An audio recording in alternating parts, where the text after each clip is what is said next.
did you boys meet? Bro, we've known each other for ages, eh? For like church and stuff. Like So he lived in Wagga and I lived in Cowra. Yeah. And his parents were friends with my parents, and we just somehow I don't know. I actually don't even. we met when we were so little. Yeah, Sick. Yeah, and we just known each other for. And your folks have bounced similar time to your folks, as in left the area. They left probably like 6 months. When did your parents move? Actually, Well, my parents left. was it January 23? It was last year, started last year. Oh, okay. Mine was Then they like moved here. started this year. Yeah. Okay. So Yeah, started last year. Yeah. My parents have been down here for like. But we didn't. We've always lived like 3 hours apart. So Now it's like Melbourne to thing, but he's still here more than he was when he Yeah. lived Yeah, closer. yeah. Sure. Yeah. so But nah, it's worked out good. yeah. Why did your folks leave? Just out of interest? They were like, so because my parents were like pastors of a church, right? Yeah. And so my dad had some health issues and he had to like kind of just take a break from it for a bit. And then when it was like kind of time where he was like all better again, they were like, yeah, we don't feel like it's like, we don't think it's right to step back in. And then we were talking about moving to the States for ages. Like we were like, yeah, we'd probably move to the US, but we just couldn't get visas sorted for nightmare, just awkward like ages, and like I wouldn't been able to work over there, so I was like, no, I'm not moving over there. And then, so then we just couldn't get it sorted, and then so we just kind of was like filling out where would be a good place to move. And my dad wasn't really enjoying his job much, so he got a new job at to be the CEO of some company, and then my mum. She's going to start her own business, and so it just Melbourne just worked well for our family, I think so. Sick. Yeah. Cool. And they're enjoying it? Yeah, it's good. Yeah, I think it's been really good for them, definitely. Has it been good for you and your like, you might have to take my shoes off? Yeah, no, Has it been good for your like music vibe too? It's look, the first half of this year has been a little bit of a nightmare for me musically. There's just been some things like that because I wasn't even supposed to move to Melbourne. Like I was supposed to go overseas to a different country for like 6 months, and then that kind of just fell through on so many different levels. It was pretty negative. Like, yeah, it just fell through a fair bit, and I didn't end up going, which is so because I cancelled like so much stuff, like because I generally had like 3 gigs a week kind of thing. Yeah. And so then I'm like, oh, well, I'm going over now, so I'll cancel all the ones that I already had booked, and then it fell through, and I'm like, oh, damn it. So I don't know. It's been one of those things. I'm starting to pick it up again in Melbourne because I'd been a little bit burnt by what had happened. You going to the UAE or something? Yeah. Yeah, was that right? Yeah. Yeah, Dubai, yeah. I thought I listened to maybe one of your early, or maybe it was a snippet or something of one of your podcasts earlier. Yeah, on. okay. Yeah. Yeah, it was that. It was supposed to be happening, but is what it is. Like, Did you get stitched up, did you? Yeah, a little bit. Mega. So, yeah, that was pretty. It happens, bro. It was actually really annoying. Like, you have no idea. It was frustrating so. For sure. But I don't know. We move and I don't know. It's one of those things. So you just live and you learn. So now picking up, I think it'll be good in the long run. I've got some real good connections there. Like my vocal coach, a guy that I songwrite with, my producer, a couple of other people that I've got connections with in Melbourne. They all live in Melbourne. That's kind of the main reason I decided to go down there. That, and I was supposed to be leaving. So, but fair enough. Yeah, I don't know. But yeah. In my experience, mate, it's funny, like those little trials and tribulations that you face along the way, and the things that you think are a big setback, are typically that are a learning. They give you that opportunity to learn from that process, and something bigger and better comes out of it. Yeah, it is really a matter of perspective, I think. In that, not always, right? Like, shit things just happen, right? Yeah, it was resilience, and it forces you to keep going if that's what you really want to do. But yeah, certainly, like, just, it's a matter of perspective sometimes. Those little setbacks in you might find that, who knows, right? You sign something in Melbourne, or you get something that's better and bigger, or you realize that you've got to do a little bit more of this baseline stuff before you can, you don't want to peak too soon, right? Yeah, for sure. You don't want to be a child star straight away and spend all your money and then die of a heroin overdose. Yeah, that's fair enough. Yeah, that's fair enough. What a crazy life that would be, though. It'd be insane. Yeah, that's wild. That's wild. For sure. Yeah. I always think like that if I win the lottery. they'd be you die on a heroin overdose. Especially like a big amount, right? Like, I always like, I'd be Burn like, it all. you know what? 6 months, just go fucking ham. 150 million, let's go. Vegas, private jet. I could. That would be a life, man. It'd be like Some dudes have done it. I seen he burned like 100 mil with like strippers and coke for like in like 6 months, and then he was back to work in like fuck Woolies that. or something like that. I wouldn't really like. I maybe once. No, I wouldn't. I never would. Maybe once in a. You know, like we were like, because not all the time, but like especially on those big like Powerballs that we've had recently, I like buy a ticket and I fantasize a little bit, because obviously I spend a lot of time in the car about what I do with the cash, and especially with that amount of money, I actually think in a lot of ways it'd be quite a curse. It wouldn't be a blessing. I think it would create more problems than you would really want. Yeah. like with people trying to get money from you, or I've seen like some things like I saw something one day that it was like, if you win the lottery, don't tell anyone and go and ask like the people that you would give money to. If they ask, go and ask them, like however many people, just say, oh, can I borrow $2,000 or can I borrow $1,000? Yeah. And if they say no, then that's when you tell them, oh, I've won the lottery. And then, but if they said yes, then you're like, okay, I'm okay with giving them money, because they would do the same for me. It's like, I've seen that. I don't know if For that. sure. Yeah, I get that. Yeah. But why do you think it'd be a curse? I feel like it'd just be. It definitely. I know. I reckon. It's No a way, curse. bro. I'd I think agree. you get so many problems. I think like you would give someone money.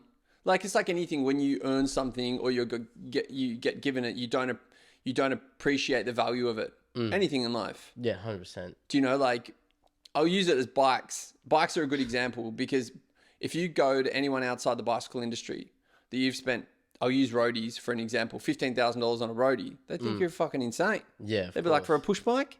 Like, does it have a motor? Does it have this? Does it have that? Whatever. Yeah. And I was actually at a shop in Canberra. Do you know Fixed by Ryan? No. Super nice dude. And we were having a yarn about bicycles.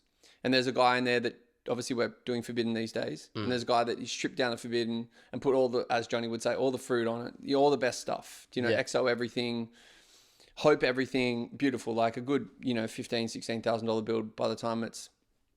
And I was like, it's kind of crazy how you go and do that, especially, not so much with, but and then fucking throw it down a dirty, slippery slope, as fast as you possibly can, and like destroy this thing. I was like, it's kind of, silly in a way that we go and do all of that.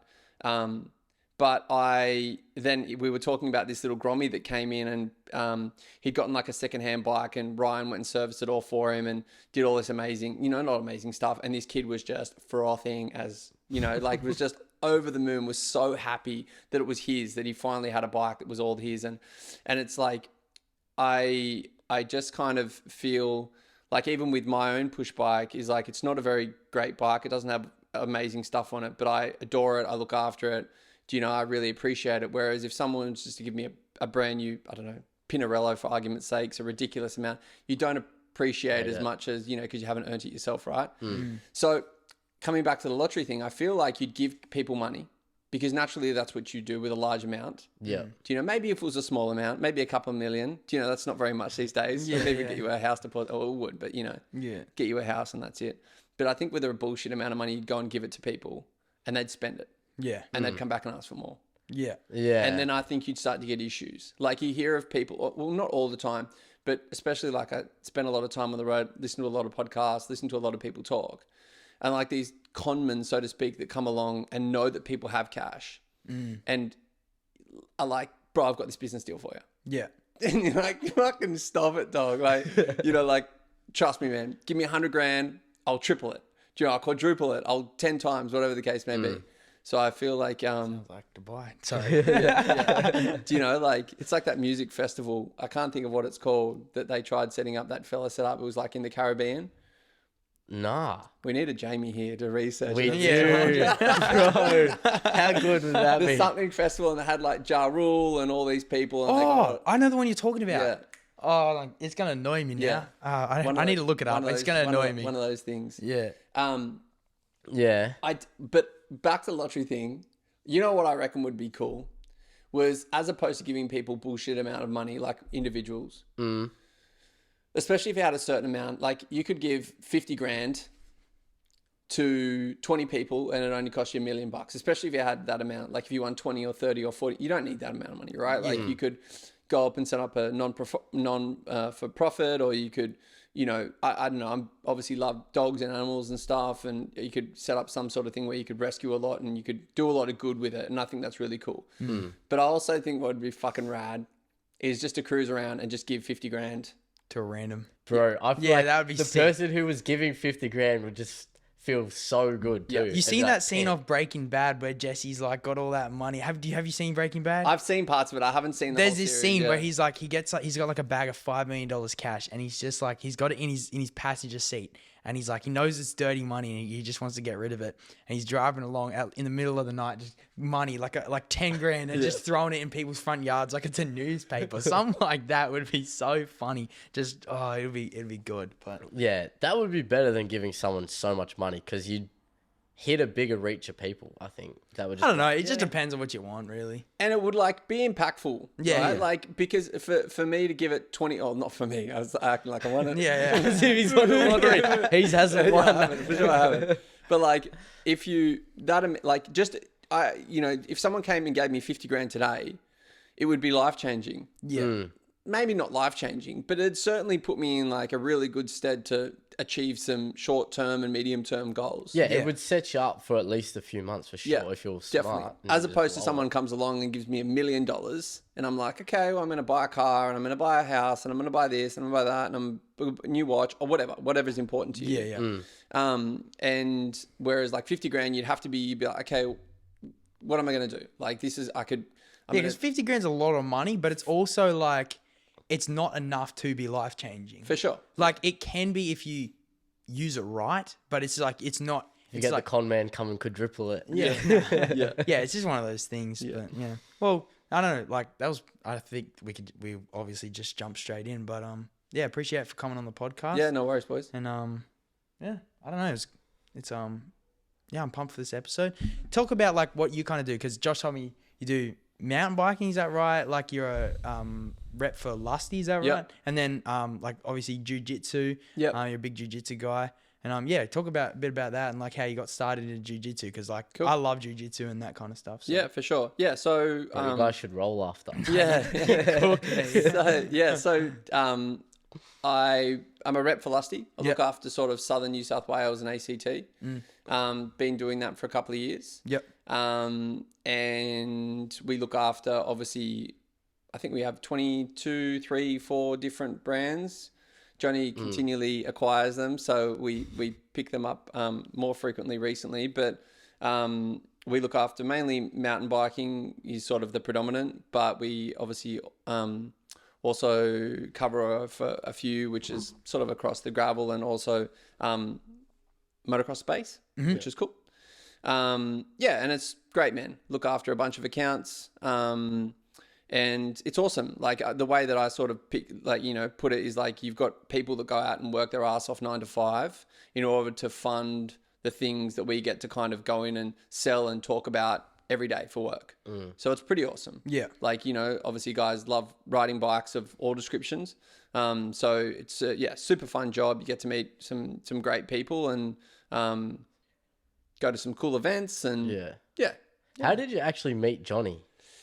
So I mean, I just applied for the job, right? Like nothing too crazy. Like I mentioned beforehand, I used to work for a company that was based out of Melbourne, doing a lot more of the underwater sort of stuff, sort of spearfishing and scuba diving and whatnot, and a similar sort of capacity. Still a sales rep though. Still a sales rep, with a little bit of brand management, looking after one particular brand, and did that for a bunch of years, and then so I've always done sales of some description. Yeah.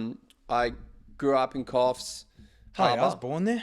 Yeah, I was born there. Were you? Yeah, Nice. yeah, it's good. Cool. I like it there. Yeah, it is nice. Yeah, I wasn't born there, but I moved there pretty young and spent the majority of my childhood and teenage years until my girlfriend, whose wife at the time, moved down to Sydney. Mm-hmm. But I've always liked brands.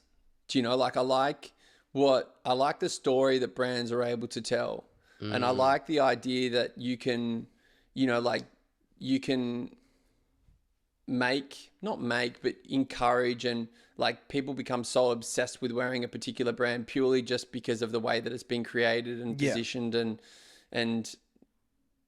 I just think that's fascinating. And I've been able to, I work for Quicksilver and DC and a couple of other companies, and being able to be in sort of the inner realms and watch how they do that and watch how marketers position it and bring in different people and push out different assets and stuff like that. I think it's kind of fascinating. So I've always enjoyed brands. I like brands. And obviously riding motorbikes and surfing and doing all that sort of stuff. I've sort of stayed within that biking, surf, skate sort of space. Yeah. That's sick. Yeah. What do you think is like, is there a certain brand that you think has done marketing? Like obviously most of these big brands have killed it marketing wise, but have you seen a brand that scaled so quickly? Like, is there any brands that, you've seen that scaled so quickly that you understand why they've scaled so quickly? Not real, not like, I wouldn't say there'd be a particular brand that scaled so quickly. I'll just, what I like more so is brands that are able to stick around for years and years and redevelop themselves and stay relevant and stay at the top of their game. Brands and stuff. Like surf brands, but I'll give you an example, like Nike. I know that's probably an easy one to kind of cherry pick. Yeah. But like, I think that the way that they've been able to, like, you know, I was born in the 80s and grew up in the 90s, and Nikes were kind of were kind of the brand. Yeah. And then the kind of early 2000s, they sort of tapered off a little bit.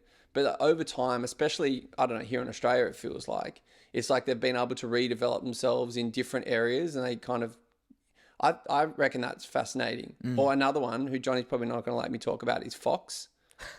Do you know, like, because obviously, No comment. No comment. Is Fox is like another one, is like, and just the way that it tells the story is like, so I grew up racing motos, and as a kid, all I wanted was Fox gear and Alpine Star boots. Yeah. Right? Like that was the shit. Like that's what I wanted. That was like, and I pestered mum and dad to get me those. And you know, when I'd race in that kind of kit.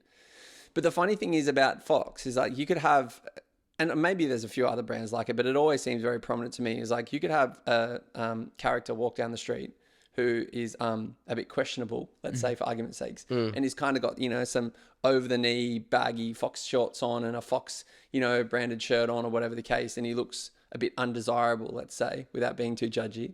But then you can go to racetrack, motocross racetrack, mountain biking event or whatever, and you've got, you know, all your elite level guys, all the Grommies, you know, in Fox. Yeah. And it's relevant for them. I think that like the ability to have that, I think is kind of fascinating. I feel like that's the same with Vans shoes, dude. Yeah. Because like back in 90s, 2000s, like everyone skated, because I came from skating. Yeah. Everyone skated in Vans and like tapered off, and now they're just like a huge streetwear brand. Yeah. It's like no one really skates in them anymore because like their shoes just die so fast when you skate. They're just canvas. Yeah, they just I was like, destroyed. I don't skate in them. Like I would skate in like SBs or something else, right? Yeah.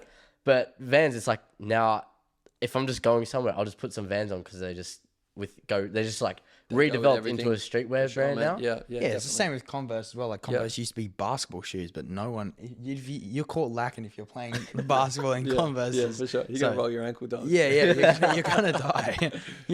But so tell us how you got into like jiu-jitsu and that kind of thing. Yeah, sweet. So I early to mid 20s. I actually wasn't a massive combat sports fan to start with. Right. I probably thought it was a bit barbaric. Not barbaric. We've got a friend like that. Yeah. It was a bit like over the top. Yeah. I had an next door neighbor, Dave, who was American. Yeah. And he'll like me saying this. And during that like early 20s, I was playing soccer. Played a pretty decent, like a decent little level of soccer in the city and enjoyed that. I'd stopped sort of surfing when I moved from Coffs down. I couldn't deal with the crowds, and we were living in the inner west in Sydney, and I couldn't get to the beach as easily as it was beforehand. So it just became a bit hard and pay for parking and all that crap. So still playing football at the time, and my next door neighbor was like, you should come down the pub and watch the UFC. I think at the time it was maybe John Jones or someone was fighting, right? Good fight. Yeah, good fight. Yeah. And kind of went down and watched a few fights and whatnot, and over a period of time, not straight away. And then he was like, oh, you should come down, and I'm at this place called, I'm trying to think of the first gym that I went to. It's called Sweatbox. Sweatbox. Yeah. So it was like in Balmain where we were living, but it was under a building. It was a building under a building. It was borderline a garage, but it was all big concrete slabs all around it. That's kind of mad though. Yeah. Underground fight scene. And 2 doors. And as soon as, of course, as soon as you close the doors, or even, and you had 25 or 30 people on the mats doing kickboxing. Sweatbox fits the name. Dog. Yeah. It was just fucking horrible. Yeah, right? yeah. Just a breeding ground for any skin infection, staph infection, Yeah. ringworm, right? Like, so Jesse, the gym owner, obviously legend.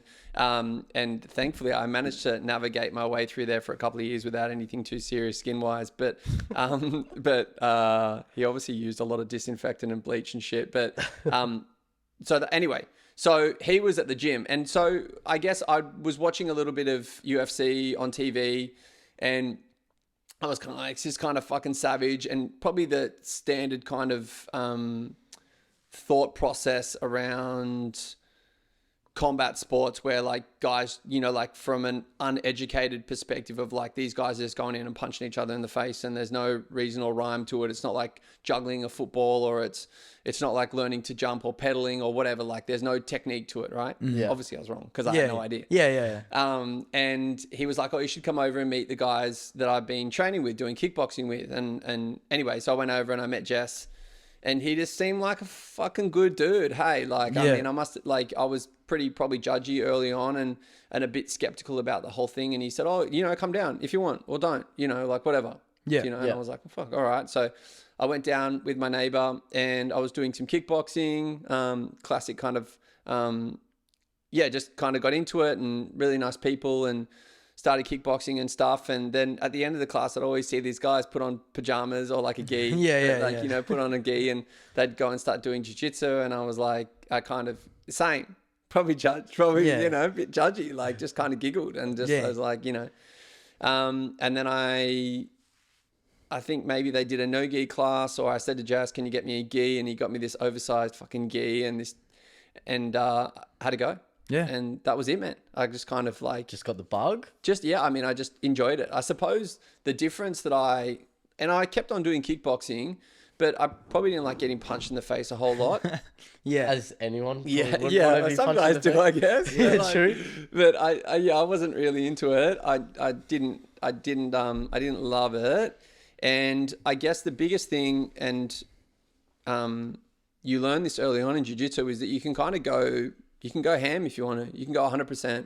Yeah. Whereas like if you're training for kickboxing or you're training boxing you can't, right? You can't just go have these gym wars. Like it doesn't, maybe once upon a time they did, but you can't do that anymore because... Smack your head up. For sure, CTE, right? Yeah, all that sort of stuff. Yeah. It's just, and it's not nice, right? Like you can't back up the next day and train, and that's how you get better, is consistency. So, and I loved, being able to go hard and loved being able to learn and built this camaraderie within the team. And stuck with it. Yeah. And the funny thing is, and coming back to Dave, is Dave gave it away. What do you mean? He stopped doing it. Yeah. Like he stopped. I don't think he ever really got into jiu-jitsu too much, but he stopped doing kickboxing maybe after 3 to 6 months. And we caught up not so long ago, and I think maybe coming up to my 12th year now of just doing pure jiu-jitsu. And he was like, it's amazing that I kind of, that was the introduction that I had, and he stopped and I kept going, just got the right introduction, the right time. It's kind of what I was coming back to you beforehand about the music thing, right? You just kind of never know. Yeah. Yeah. You never know where life's going to take you, and these little things that you start and the journey that it goes on. Because I could never imagine of that decision. And I can take you back to the time, the place, the TV that I was watching the UFC and met I can take you to the corner of the pub that I was at, of those little moments that you know, completely changed my life, honestly, through jiu-jitsu, but through like a lot of things, like my perspective, my thoughts, my demeanor, my confidence, everything, you know, like it has changed. So you'd say jiu-jitsu like made you a more confident person then? For sure, it made me more confident. Like, definitely, I think, well, in some ways not. Like, because, you know, like a little I grew up in a really nice, you know, household, a loving household. And I suppose, I don't know how it was for you guys, but like I'm in the mid 90s and early 2000s, like there was still this like culture of fighting within schools and like the surf community, and this like, you know, you go to parties and people would fight and they were kind of hard and they, you know, it was cool and whatever. Yeah. But it's really not. And you think you can fight. Yeah. with no, never once put gloves on, never once, you know, went with a trainer, never once hit pads, never once had an actual fight. Be like, oh, I'll fucking smash him. Do you know? These stupid things you say. I see red, bro. I see red. You'd be like, bro, I'll fucking smash him. Be like, bro, you know what happens? Bro, I used to say that playing footy. 15 or 20 seconds, you're cooked. The adrenaline's running through, your knees are shaking, your body's fucked. You know, you get someone, they pick you up and put you on your back, you're done. Do you know what I mean? And these wild flailing punches. Yeah. So, although it has made me confident, it's made me acutely fucking aware that there's some savages out there. Yeah. And the best thing to do is steer clear of all that sort of shit. Is not fight. No, is you know, use your words and de-escalate the situation, and of course stand your ground and be confident in yourself. And if push comes to shove, then you've got that ability to defend yourself. Yeah. But yeah, certainly not. I'm not looking for it, man. Has there ever been a time where you're like, I could just absolutely rock this guy, like someone annoy you? Like I remember at Threadbow, the guy at the pub. Yeah, for sure, definitely. I remember that guy. That irks me, that sort of stuff, because that really like it. I really hate seeing in that situation someone who thinks that he's bigger and stronger and more aggressive speaks. Can you tell this story? Because I have no idea down to someone that's vulnerable. We had a couple of guys over from one of the bike brands that we work with. And it was myself and Johnny, 3 guys. They'd literally landed from New Zealand actually, but like they'd been, you know, in Sydney and in Threadbow for like hours, you know? Yeah, that's right. And so of course, like when you've got like anyone that's introducing to your country, to your town, to, you know, your environment, you want them to have a really fucking solid experience, right? And like meet people and leave and be like, man, I loved Australia, or I love Threadbow, the people are so nice, whatever. Or, you know. And so we went up to the pub and we all sit down at a table, like at a booth. So like there's a bench and a table. Yeah. And then one of the boys from the US went over on a table that must have like 20 chairs. Yeah, probably like there was like half of them were filled. Like, not even, man. It was just a tiny little corner. Like there was one, like imagine you had like 6 tables all like that with chairs down the side of them. And there was 4 people sitting here and 2 dudes sitting on kind of like a benchy thing. Yeah. So walks down the end, gets a chair, comes back, sits at the end of the table. And we're sitting there having a chat, whatever, just like talking. And this big fucking behemoth of a man came over and got in his face and was, I can't remember exactly what he said, but basically it was like he's going to punch his fucking head in if he takes his chair. Far out. Like, and I wouldn't say that I saw red, but I was like, I thought it was a joke at first, to be honest. I was like, what the fuck are we doing? Like, are you serious, bro? Yeah. Like in a completely empty pub. And you could tell the fella that I'm talking about, I won't say his name, but like, it was really taken back, bro. Like, it was super confronting. Yeah. Obviously, and it was just a shit situation. It was just wasn't necessary in any way, shape or form. Do you know what I mean? They didn't need the chair. But B, to go over and talk like that to someone, from the jump was really awful. But yeah, certainly in that sort of situation, I would love nothing more than to pile drive that man through the floor. Yeah, because I remember I got to the pub and I was like, I would have suplexed that guy on the table. Yeah, I remember. But obviously in that scenario, I've got my boss sitting here. We've got 3, you know, customers, so to speak, sitting here. it's just not a very good situation. And it's just you want to de-escalate that as quick as you can. For sure, man. Yeah. And I'd be lying if I said that I didn't fantasize about doing something later on. But it honestly, it doesn't. There's no win, right? So like something happens and he bashes me. Number one, I don't know who he is. Do you know, like, and I end up, in a bad situation, or worse, like he hits his head or something happens and then it escalates, or, it's just in that scenario, right? It's just, obviously it's not nice. It's not ideal. No. Yeah. Talk about some of the other things that jiu-jitsu has helped. Like, were you a very disciplined person before jiu-jitsu, or some other areas in your life that jiu-jitsu has really helped develop? Yeah. I talk about this a little bit actually with my class, and I think that it's important. So recently, I'm kind of at the age, I've gotten into doing triathlons, and I've set myself a goal of doing an Ironman next year. Right. Which is pretty gnarly. Yeah, sick.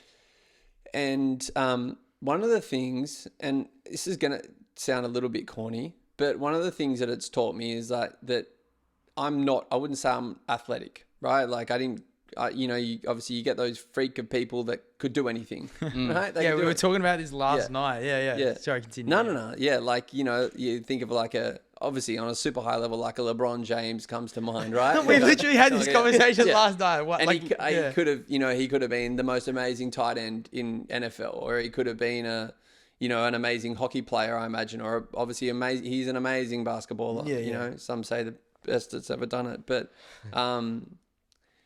so I'm certainly not like that. But one thing that it taught me is that if you put your mind to something and you try, you can get better at it. Yeah. And that might sound so easy to like be like, oh, of course, bro. Yeah. But like it's easy to say, but it's not so easy to do.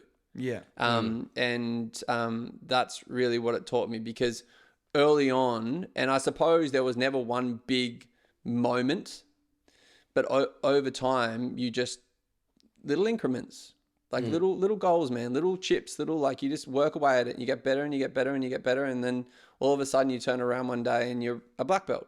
But it didn't just, it wasn't like there was one moment where I was like, I've got this now. The penny drop, a silver bullet, be like, I'm fucking amazing at this now. And I'm still not fucking amazing at it. Right? I'm considering you're a black belt, I reckon. But, like you kind of work away at it. And so I've taken that a lot into other aspects of my life, in just being like, head down, not even head down, ass up, but just be like, just keep going. Don't try and just, like little nibbles. I can't think of that expression that people use, but like, how do you eat a massive sandwich, or how do you just like little bites at a time, right? Yeah. Right. And I think that is, you set yourself a really good quality base in whatever you can. And then from there you will just get better. And there's, it's just staying consistent, staying disciplined with it. When you don't want to do it is the time that you should do it. And that's the time when you feel the best about doing it, in whatever that is. Yeah. Whether that's a shit bit of work that you've got to do, or going for a run in the wind and the rain, or having a hard conversation with someone. Yeah. Is like, you just got to do it. Yeah. Yeah. And it doesn't have to be, like it.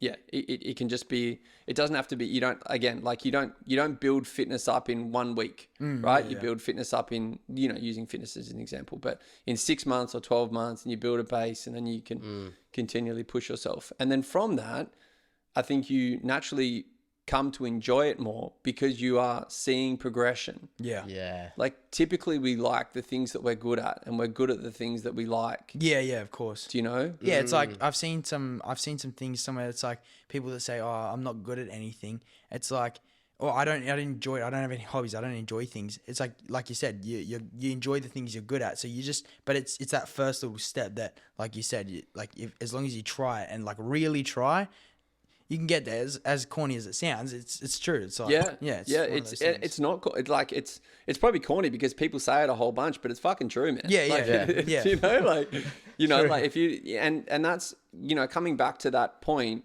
is like, it was when I first started. I didn't start jiu-jitsu thinking to myself, I'm gonna, be a black belt or whatever. I started just because it was fun at the time. It seemed like a cool little thing to do, and obviously and from there it's just grown and grown and grown. How long? How long did it take for you to get a black belt in jiu-jitsu?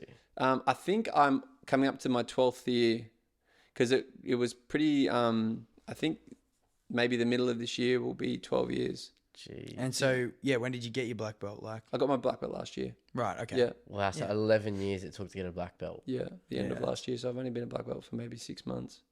Yeah. Have you done like comps and stuff? Yeah, but just like the belt is just a belt. Yeah. Okay. Do you know, like I don't know if like it is just a reflection of the amount of time that you've spent on the mat. It really is. Like, as again, kind of sounds a little corny, but is like it's you get belts for, like, everyone's got a different level. Like, I roll with black belts. We have obviously VOLK and Colby and Justin, and we have fucking high level MMA guys in our gym that are amazing, that light me up day in, day out.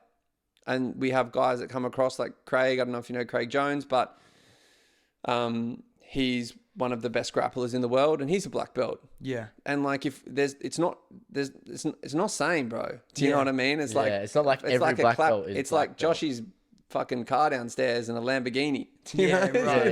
They're both cars. Yeah. Gotcha. There's serious performance differences. Yeah. Do you know what I mean? So, but of course, there's a level of competence that comes with it. Yeah.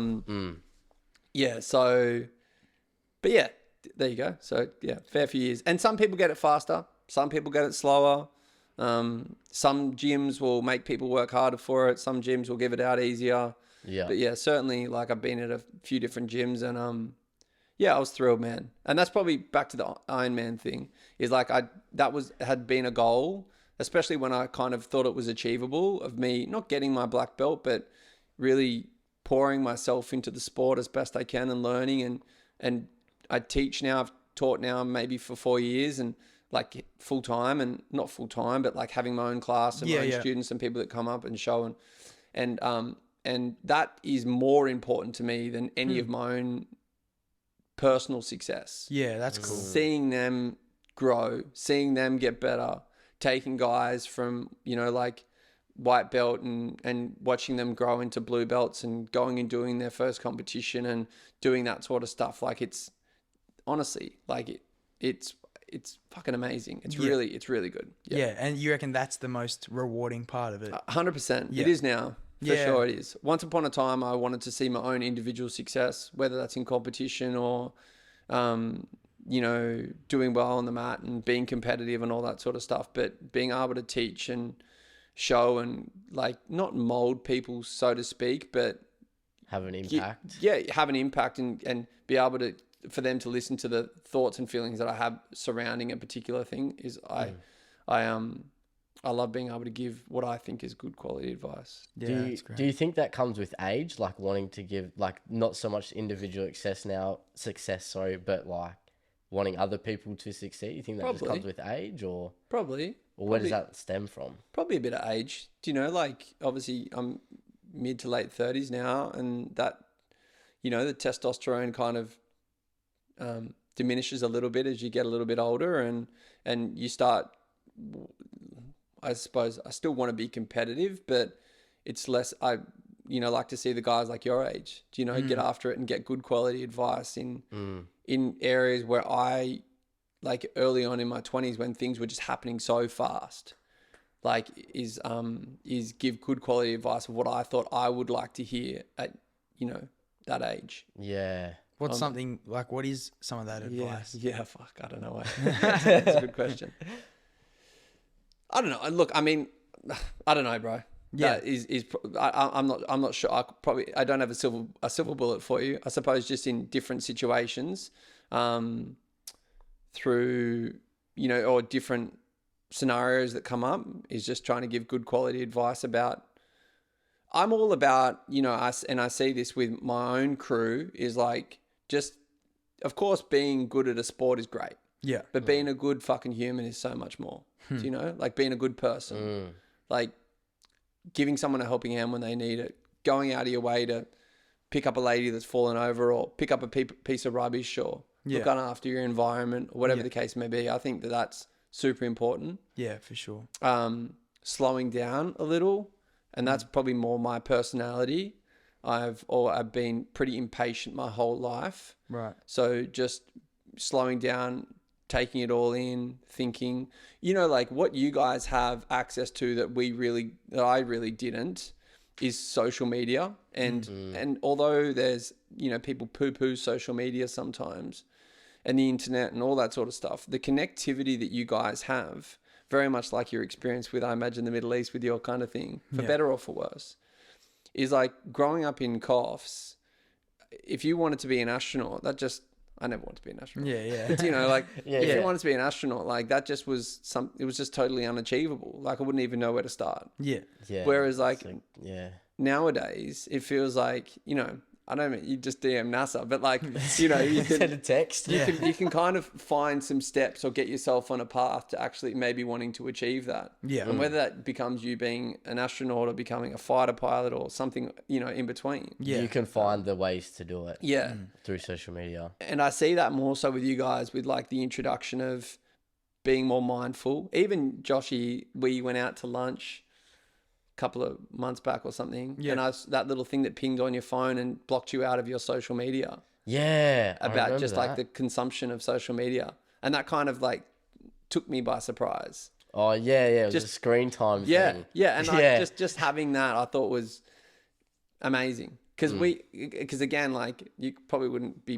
privy, but we had MySpace maybe when I was like I don't actually know 15 or 16. No, neither. I never had one. Neither. So isn't it like this? It's like kind of like Facebook. It was just like basically a website. Yeah, it was just a website for you to have on your own, and I guess MySpace just kind of would give people the individual pages that you can create it, and it was just like having a scrapbook but on the internet. Gotcha. It's kind of gnarly. Fuck, it is kind of gnarly. Yeah.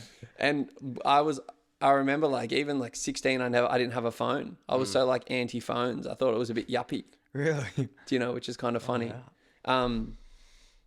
But yeah, in a lot of ways, although social media can definitely, not social media, the internet and everything that's happening in our world these days can be looked at as being negative. It is, I think, is also a really big positive in you can connect with, as my mother would say, whatever tribe is your tribe. Yeah. Do you know? Like as opposed to being, and you guys maybe not experience it so much, but definitely grew up being country boys. Yeah. Like you get access to a small amount of people, right? Yeah, 100%. So like if you wanted to be, you know, your tribe was a different tribe for whatever that is, whether that's someone that, you know, whatever, into rock music or folk or spiritual or whatever, hardcore, wants to be a UFC fighter. Yeah. Do you know, like you can connect with that sort of people and go and start to put those things into, or that process into place. Yeah, that's true. I don't think if I had technology, I wouldn't be a mountain bike rider. You don't reckon? No, I don't reckon. Because, like, there's no hills in Carra. Like, I wouldn't have, like, naturally trajected. I would have gone into footy because everyone plays footy in Carra. Yeah. Yeah. So, yeah. That's interesting. Talking about your tribe, like, and the gym that you train with and the people that you train with at your gym, what is it like fighting and, like, training with people that are that high level, like VOLK, for example? Like, what is it like training? You go toe-to-toe with VOLK? No. Do I fuck? the thing about, so I'm a jiu-jitsu guy, right? Yeah. So I'm not a striker. So I think that's like important to like, so they're playing by a rule set that I want to subscribe to, which is them not punching me in the face. Yeah. So like, so it's nice when he does that but again, if, you know, like, when those guys go ham and they go at each other, like it's incredible, bro. But the bond that creates is amazing. Do you know? Like but it's incredible, man. They're just like supreme athletes with, you know, talk about athletic, like it's, you know, obviously VOLK is as one of those people. He obviously was a supreme footy player and took that into MMA, and he's super smart, man. You have to be in order to put everything together the way that he has. You can't just go out there and be like, I'm going to knock you out or I'm going to get knocked out. That's not how you become. Because it's very technical fighting, isn't it? Uber technical, bro. Yeah. Uber technical. Yeah. See, I haven't done much. I need to get into a class. Yeah. And even when you watch like the UFC, like Poirier and Islam, which was on yesterday. We watched it yesterday. Yeah. Like just the little nuances, like when they're on the ground, is insane. Like, I don't know if you saw the fight before that, Kevin Holland versus No, we just missed it. He couldn't get it on the TV, but I saw the clips and Kevin broke. Broke the dude's arm or hyperextended his arm. It's pretty hard to tell there. Yeah. But even just the way that he set it up and just the roll through, like that's a thing in itself. Yeah. Do you know? Like it's a whole process just to come up with that. Do you know? And he's looking at everything as that it's all going in front of 25,000 people and screaming and lights and cage and getting punched in the face and it's insane, bro. Yeah, there's so many levels to it. Like not only just the technicality of being a jiu-jitsu master, it's like you've got to account for the fact that there's 20,000 people watching me fight as well. Like there's all these characters in the crowd that are watching me, like all these uber celebrities that are like, that's another aspect in itself, which is just, it's pressure. It's just pressure. Yeah, man. Yeah. And I imagine those guys don't probably feel it, right? Yeah. Yeah. Like I don't think you could. Like you couldn't be if you did, you wouldn't be able to focus on what you needed to focus on. Yeah. It's like, that's what it is. That's true. Yeah. Did you find you get like, not distracted in competition, but like maybe not 100% focused in competition compared to when you're just in the gym with another guy? No, I think when you're in competition, everything happens a lot faster. Right. Yeah.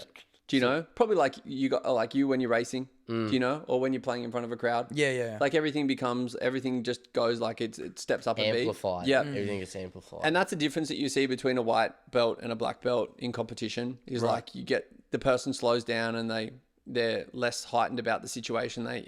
They take the opportunity to take it all in and they're listening and they're paying attention. Whereas like I said to one of the boys recently, we had a comp and it was his first comp and I said, your first match, I said, it's like, you know, you guys probably don't remember this, but you switch on the TV and it's like white noise, like shh. And that's all you can hear. Like I'm talking to him about what to do during the match. He can't hear me. Yeah. Yeah. His fucking focus is like one thing, do you know? Like, and he Don't die. Like, and he gets off and he's cooked, man. Yeah. Whereas like, you know, he might be able to do 10 6-minute rolls in the gym. So 60 minutes worth of rolling. He gets off 1 5-minute match and is destroyed. Do you know what I mean? Because you're getting that adrenaline dump, because you're putting all your effort into, you know, that one moment and you have a small amount of people, although at the time you think it's a lot around you. And you just, you know, you want to do well and you want to win and it's all about that. Yeah. But yeah, certainly as you get better and in competition, everything slows down a little bit more and you take it in a bit more and obviously people get way more craftier, right? Like, you know, your competitors are, you know, have a game plan. They know exactly what they're going to do. And it's the small little mistakes that'll cost you a match. What do you think about sandbagging in competitions?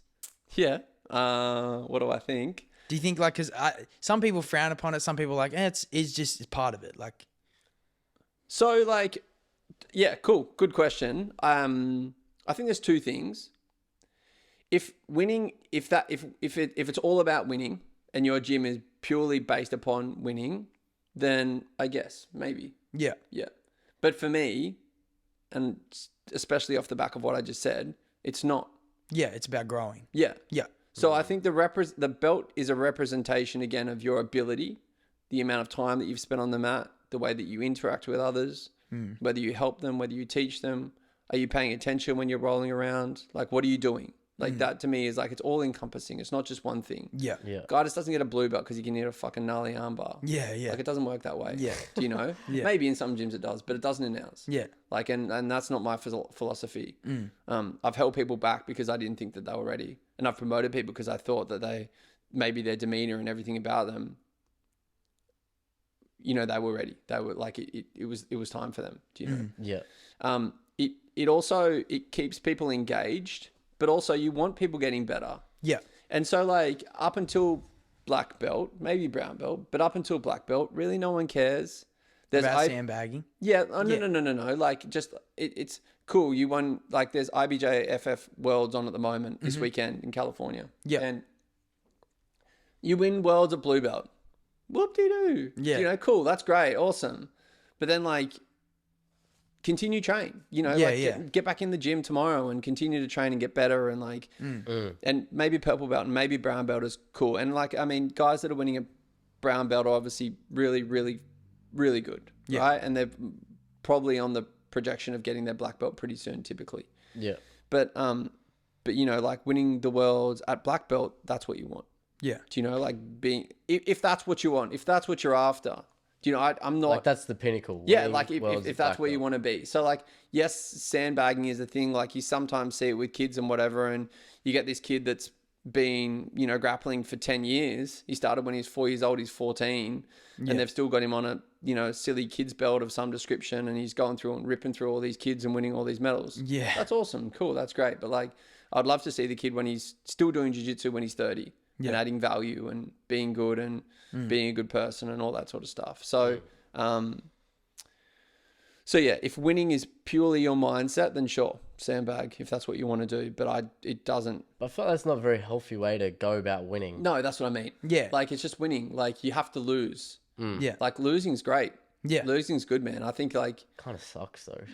But you learn a bunch, man. Do you know, like you lose in the gym, lose in competition, whatever, lose in life. You think about it. Yeah. Like I go through, not much anymore, but like if I go through and say I roll at the gym and I tap 20 people, say I tap 20 times or whatever, and then I tap once, I'll be thinking about that one time. Do you know what I could have done better, or do you know?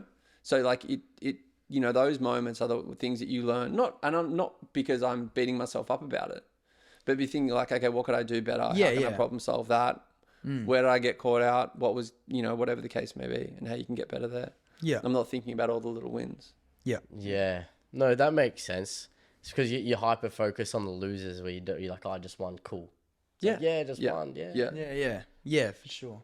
Sure. And so how did you go in competition? Like, oh, dude, early on, man, I fucking lost heaps. Yeah. Yeah, I have a video, actually. I looked, and it's cool to look back on. I had a video of my first ever competition. Jess, my wife, came along, and it was at a basketball stadium in Sydney. I can't remember where. First ever competition, nervous as fuck, right? But I've been training a couple of years at the time, still white belt. And I remember Jess looked down and she was like, oh God, I hope he's not fighting that guy or rolling that guy. And he had like headphones in, cornrows, fucking pretty jacked, dark dude, kind of walking around shadow boxing. Looking back on it now, it's fucking hilarious, right? Yeah. Like this geezer's thinking that it's an MMA fight when it's like, you know, white belt jiu-jitsu. But you know, the match started and I did really well when it first started. I got the kid in the triangle and looking back on it now, I could talk myself through it, not how to get it. But obviously, like I said to you about that white noise thing, obviously didn't listen to my coach and end up getting choked. tough. Yeah, tough. But I think I lost maybe my first 5 or 6 competitions in a row. Oh mate, what was the process? I feel that. What was talking yourself back into? Because like after a lot of losses, you're like, man, I'm feeling discouraged. Like, what was your like self-talk like? I don't know. I just like, for me, it was just a process of learning. Yeah. Okay. Do you know what I mean? And just going back and having a go. And again, I'm probably not uber competitive when it comes to that. So like, not even in life. Fair enough. Yeah. Do you know, like I like going with the flow. Of course, it's nice to win, don't get me wrong. So it was just fun to go along and meet new people. And once I'd get so much more out of it at the end. Do you know, once I'd finished up the competition and all my friends and my coaches and all that sort of stuff was there, and we'd go out and have a meal afterwards, or we'd have a debrief the next day. I was always super hyped. You know, like the endorphins were kicking in, and I was always excited about sort of competing and having a good go. Yeah. And of course, then when that first win comes, right? Like, you get a couple of matches, and I think my first ever gold medal, it was rad.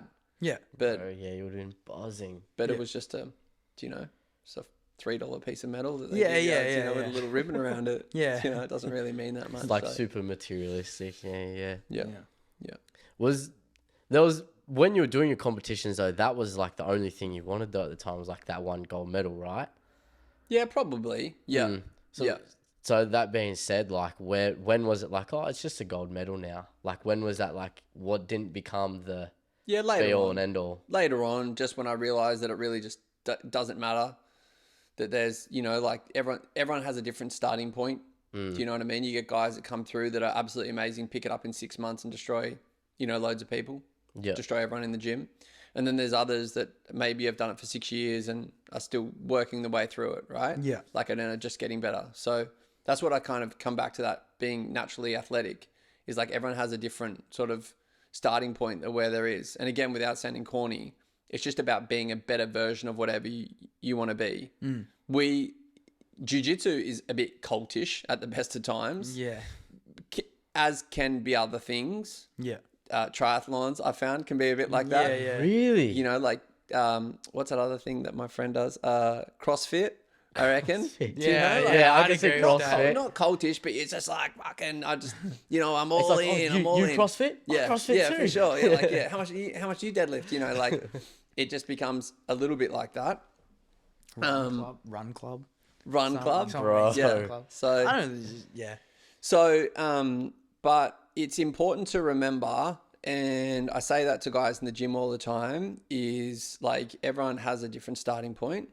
And just because you're good at jiu-jitsu does not mean that the other person, like you might be shit at spelling.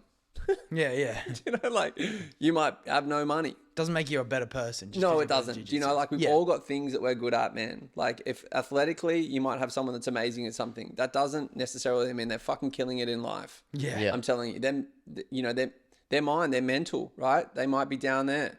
Like they might have some struggles with self-confidence and whatever the case may be. Yeah. And you're looking at them like, oh, they're the fucking pinnacle because they've got a blue belt, brown belt, black belt, whatever. Yeah. When they go home and they feel fucking terrible about themselves, like they ain't winning. Wow. Do you know what I mean? Yeah. Is there any hurdles like that in your life that you've had to kind of overcome? Probably the major one was when Joshy unfortunately got to experience this, is when I started having seizures. Wow. I've always been pretty happy-go-lucky. I've had bad thoughts, don't get me wrong. Yeah. We all have bad thoughts, and we all have issues, and we all have little things that we have to, work through. Yeah. Yeah. Big, small, whatever. We all I think Rogan says the worst ever thing that's happened to you is the worst ever thing that's happened to you. We can't, just because I don't think it's bad for you doesn't mean it's not bad for you. Yeah.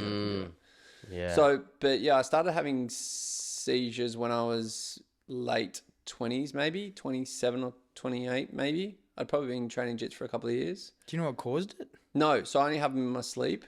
So they're called nocturnal seizures. But full grey mail, which is like shaking, stop breathing, bite all sorts of stuff in your mouth, which is terrible. Yeah. And usually they last a minute or two. I think I ended up... Yeah, they're pretty gnarly. Yeah. I think I kicked a fan over when I had one with at Threadbow earlier this year, which was pretty shit, which is the first one in a long time. But definitely that's been a fucking big hurdle for me to get through. And I suppose just purely based on the fact that I'd never had anything wrong. Yeah. Do you know, I went 25, 26 years through this world of being pretty, I thought, yeah, you're a healthy guy. For sure, man. Yeah. And I'm sure for others that have maybe been born with epilepsy or had it since they're a kid, it's not a big deal, right? But once you wake up and you're in a hospital bed and all these sort of things start to happen, it's pretty horrible. And you start to think, what's going on and what are these issues or whatever. But if anything, over time, and again, it's probably made my zest for life even stronger. Yeah. Because as horrible as it sounds, and my wife hates it when I say it, is plenty of people die from having seizures. Yeah. Do you know? Plenty of people die from car accidents. Plenty of people die from all sorts of stuff, right? I'm not trying to be like a Debbie Downer. Yeah. But for me, I'm getting after it then. Yeah. In whatever way that shall be. Do you know, I try not to sweat the small stuff. I try not to let these little things sort of affect, and I just keep going and whatever makes me happy. And so that's how you get over it. Just don't sweat the small stuff, get after it. Fair enough. Yeah. Do you have recollection when you seize? Or do you don't even remember seizing? How does that work? Yeah, no, not really, man. No, not often. I've had dreams before. It's just going to start getting into our alien talk. Yeah, let's do it, No, no, just kidding. This is like, I've had dreams before where like I can sometimes feel myself doing, it's an odd feeling. Like I really can't put it to words. It's a very, it's an odd feeling. It's a feeling of, I was going to say it's not helplessness. It's just this, I don't know how to describe it. Lucidity, kind of like. I would love to, like, it's funny, like, when I first started having seizures, I sort of was trying to figure out what's wrong with me. And you're trying to find a silver bullet for these things. You're trying to find a whatever. Quick fix, cure. Quick fix, for sure, dog. Yeah, definitely. So like one time I went full keto for like a year and to see if that would help. Went totally sober, no drugs, no alcohol, no nothing. And that's kind of what I'm back on now. And I think that's good for my mind as well. Not that I do many drugs, but like, well, not anymore, but like, but like us, like, like smoking weed and stuff like that as you do as a kid. But like even just drinking, like it doesn't do much for me. Yeah. Like, just wake up with a bloody headache. Unless you're with Patty. Unless you're with Patty, yeah. So, but I think for me, just coming back to like what triggered it is, for me, it's probably burning the candle at both ends. Right. Not letting my body take the time to, and that's a reflection. As I said, I was pretty impatient and I'm pretty go. So I think when I'm late nights, drinking, big days, consistently, I just put myself into this hole. Yeah, and that's typically when I have them. But no, I don't really remember much. It's an odd feeling. Yeah. And it's I tell you, it's the first time that I've ever experienced. I don't know if you guys have been knocked out. When someone would ask you, they'd be like, "Do you know what day it is?" And I'm with it. Like I'm lucid. I'm here. I'm sitting there, and I'm like, "No." Yeah. It's the fucking weirdest feeling. Yeah. It is the weirdest feeling to sit there and like to have that.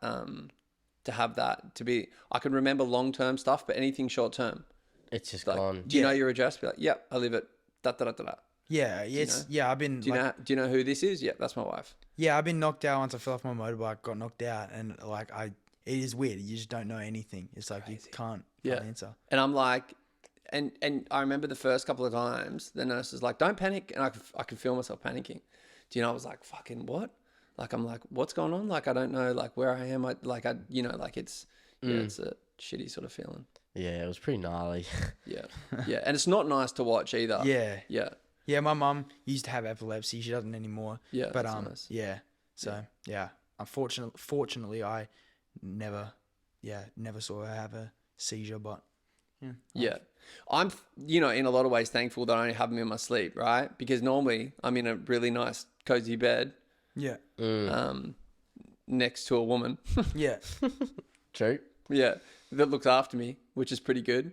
So whereas if I had them during the day, I wouldn't be able to drive.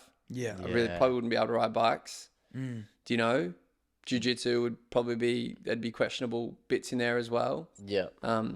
So again, although there's some shit parts about it, there's a lot of really good stuff that's, that I'm pretty lucky in that regard. Yeah. Why does it only happen in your sleep? No idea, dog.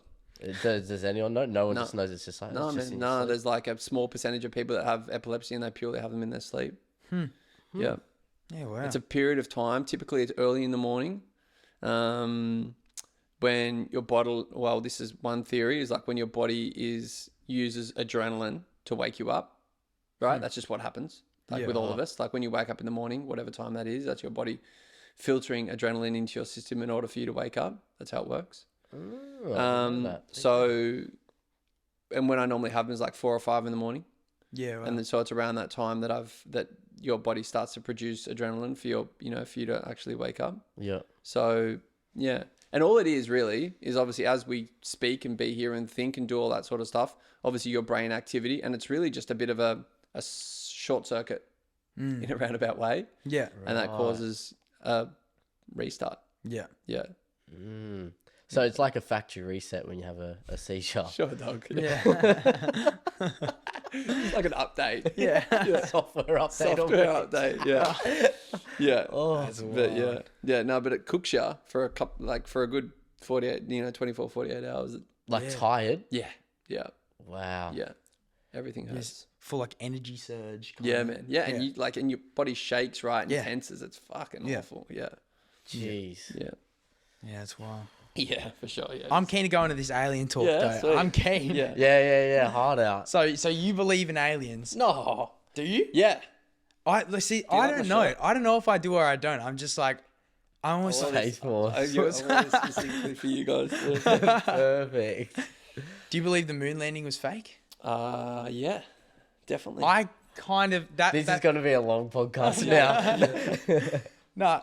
Like, Yeah. I don't know. I don't know if it's real or not. Because have they been back? No, never. Yeah, that's what I thought. I was like, low key, I'm kind of believing that it's fake. I listen to so like. Firstly, this is all secondhand information. So everything it's not as if I've gone out and studied aliens off my own back, right? Haven't been to Roswell. So everything that I will talk about or everything that I've learned is just purely off the back of watching, people. reading, listening, that sort of stuff. A bunch of different sources. Yeah. And it's all disclosure. It's all my own opinion. Yeah, of course. Cool. Yep. Like, so yeah. So Not please. bitch Yeah, said. yeah, for sure. It's not me. It's just my opinion. Josh called you the like a tall Joe Rogan, jiu-jitsu, Jiu-jitsu and alien aliens. guy. Yeah, it kind of goes with it. Yeah, Definitely. Like, you know who Eddie Bravo is? Yeah. For sure. Yeah. I may well be Eddie Bravo. Eddie Do you know Bravo what is I mean? funny. Love Eddie. Yeah, So I listened to a guy the other day who went on about the moon landing, and I never knew this beforehand. Not that I probably should, but apparently there's a pretty significant radiation belt that surrounds. Have you heard this? no, Surrounds the moon or No, us? it surrounds or us. Earth? Yeah, it surrounds us. And there's two holes in it. One's at the North Pole and one's at the South Pole. And I think they said in order to get through the radiation belt, it's like you have to withstand 200 times the safe limit of radiation for an extended period of time. Oh, right. So like if you go and get maybe 30 minutes or an hour, like it's a long time. So like if you go and get a X-ray, say that's a safe level of radiation or what they deem to be safe level of radiation, but even then they stand behind a big wall. So that's kind of, And they put lead on your nuts. yo. So whatever it is. So 200 times the safe level of radiation. And obviously that's just like a clap of radiation and then it's gone, right? Yeah. And then for an extended period of time, let's say for an hour. And then the bounce back to that was, this is just one element of it, but the bounce back to that was that they said that, well, the ship's designed in order to withstand radiation, but the ship is like, 2 inches thick. Yeah. Do you know what I mean? Not even, I don't think. I think it's pretty darn light. So if they wanted to get outside of that radiation belt, they would have had to launch from the North or the South Pole. Mm-hmm. So plus the amount of fuel that it takes and the landing, and then the idea that there's multiple different camera angles. There's obviously lights like we have here, but there's like a shadow here, and then there's a shadow here and a shadow here and a shadow here, which you couldn't have. The temperatures. So yes, I think the moon landing is fake. 100%. So are you Why do saying you they think haven't they even been to space? What's that? Are you saying you don't think they've been to space? No, I think no, for sure they've been to space, but they've been to like close proximity to Earth. They haven't been into outer space. Okay, Yeah, I see what you're saying. which would be the Past moon. that radiation. Why do you think they would fake a moon landing? Cold To War. beat Russia. Yeah. Cold War. Oh. Yeah. Yeah.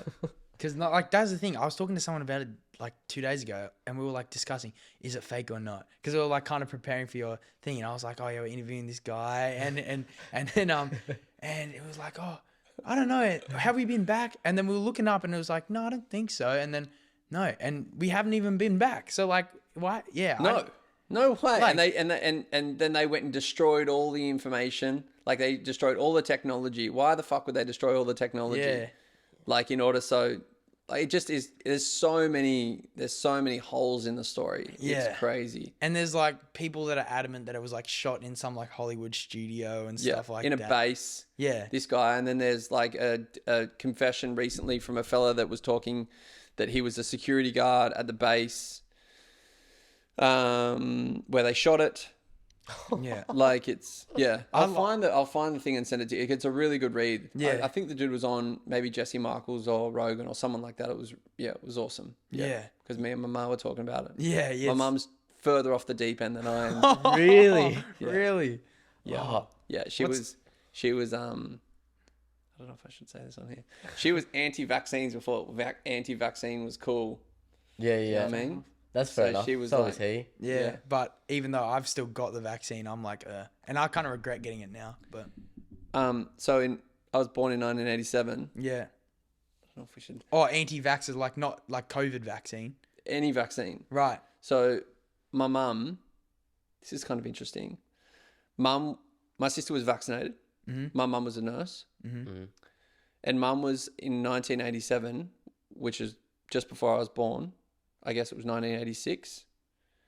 And they were sitting at a food court in Sutherlandshire. Yeah. And this lady had a maybe 6-month-old baby or a year-old baby. And they started talking because mum was pregnant, and looked pregnant, obviously. And I'm just making sure that I don't fuck this story up. And they started talking, and she said he was basically, in a roundabout way, the baby was fine, good as gold, really great, until he got vaccinated. Mm.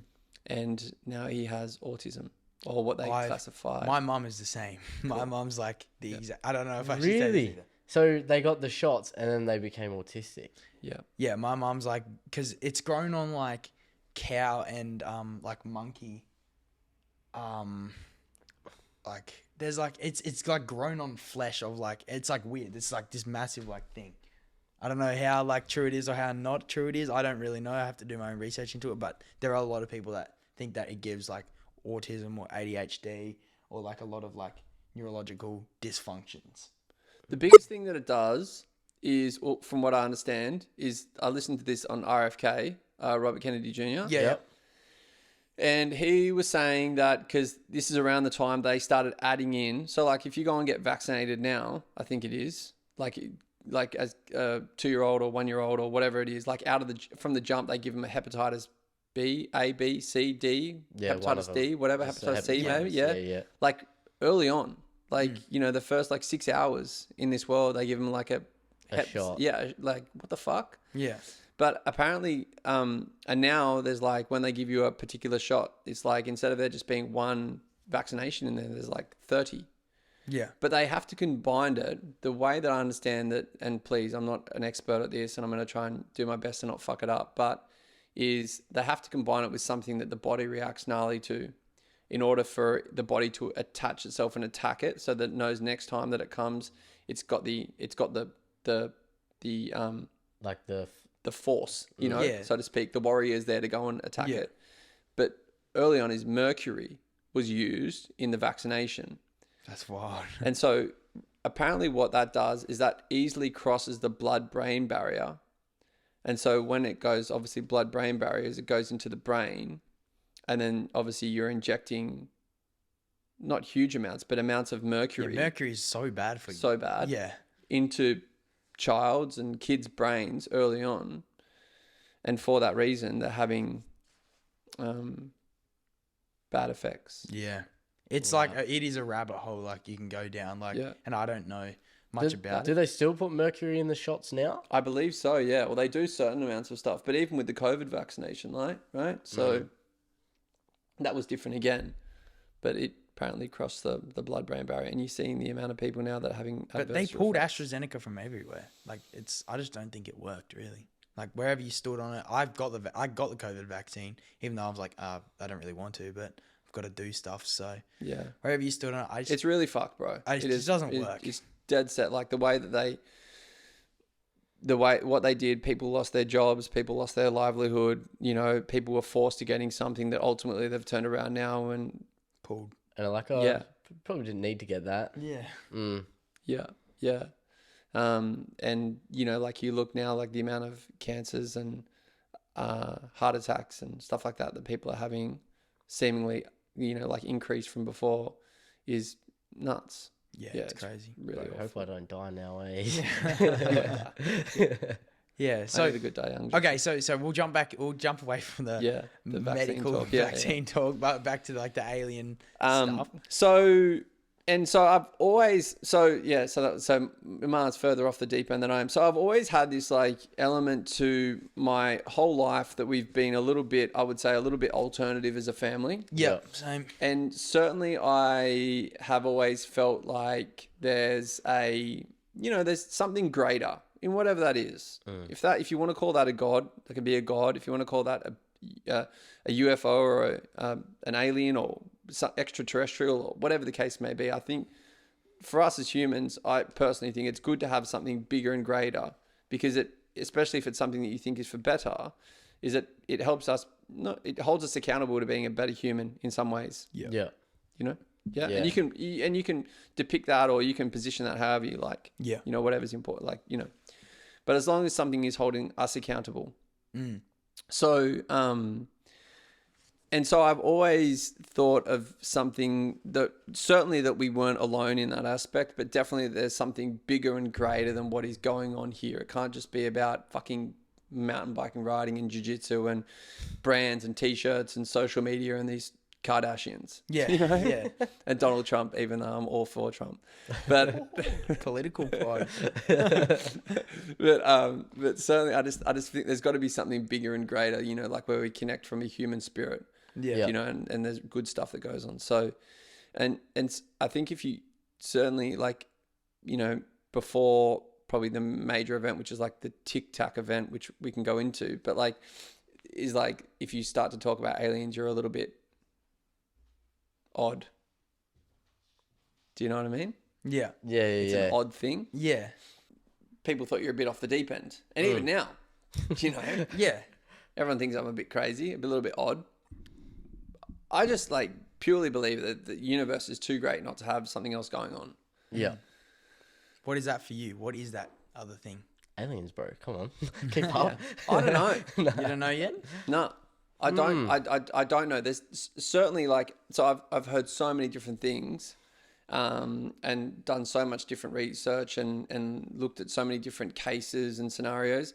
I think what we're all after is something physical, right? Yeah. That's what we want. We want a big grey man standing there and telling us what the fuck is up. Yeah. Someone that's different to us, someone that can, a certain amount of control or something bigger and greater than what's going on. Yeah. But I certainly believe that there is that.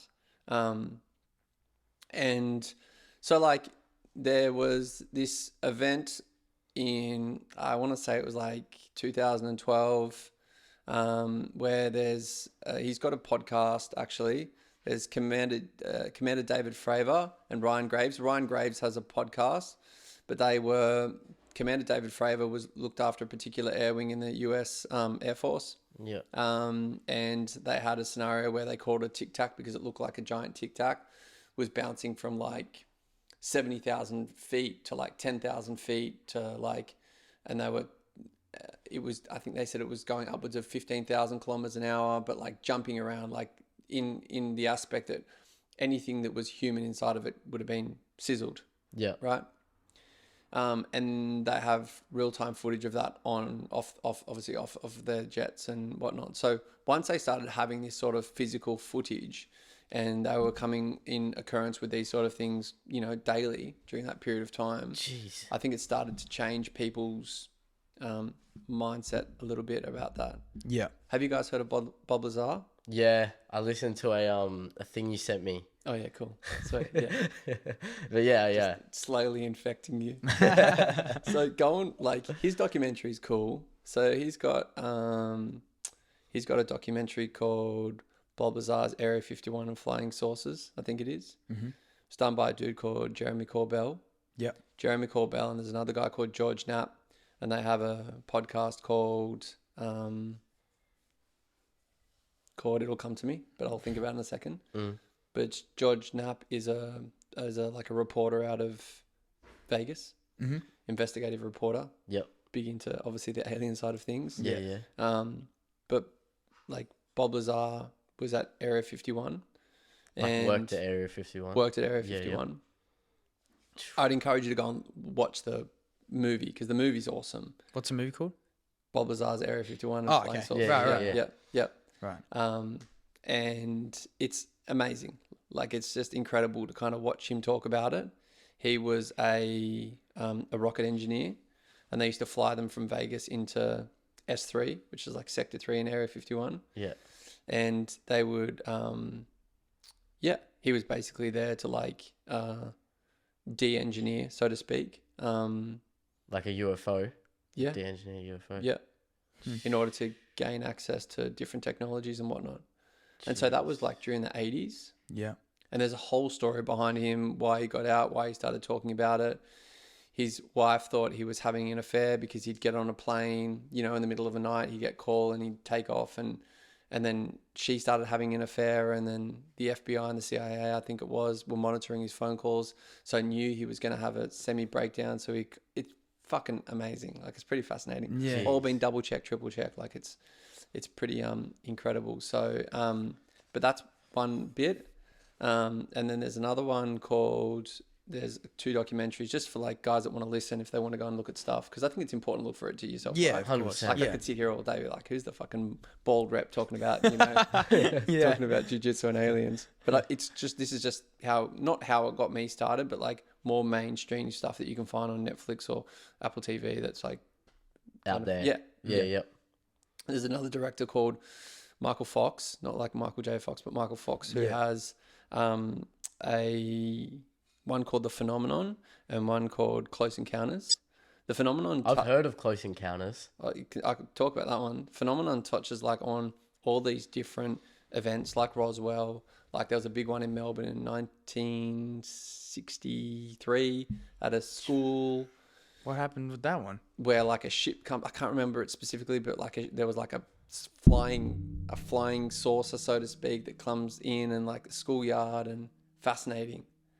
So, but the Phenomenon talks about all these different scenarios, like all these different ones. A big one in Africa. But the Close Encounters is all focused on a town called Varginha in Brazil. Yeah. And where a ship crashes, so to speak, and then 3 girls, like I guess from 10 to 12, all see and interact with what we would call an alien, and still have the same story. Like, it was in 1992, and this whole town, like to the point where like the Brazilian military came in, they got one for memory, and then another one got away, and then they end up capturing it. And the soldier that had direct interaction with the alien, let's just use that as as the creature, died of like a mysterious illness like 3 days later. US government comes in and takes everything. They have a huge flying saucer that is now in the middle of town. Like this huge, like, you know, like 50-foot flying saucer. Yeah. That like sits above the town. There's like, so the whole town's all in. The whole thing for me is like, you know what it's like when you're a kid and you lie, and then like, come on, Joshy, come on, and you're like, I stole the lollies, whatever. Yeah. These same girls for like 25 years have had exactly the same story. No, like, it hasn't skewed either which way. Yeah. Jeez. So, and just like a little creature with red eyes. And they kind of draw it and they depict it a little bit on the but it's fascinating.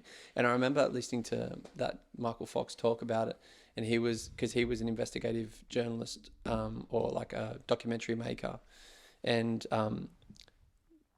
he'd heard about Virginia, Brazil, and he was like, I'm not gonna it's too out there. He's like, I'll lose all my credibility.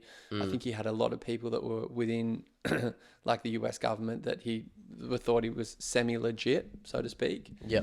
And he was like, and then there was one particular person that started saying like, nah, like maybe Jacques Vallée, who's like a French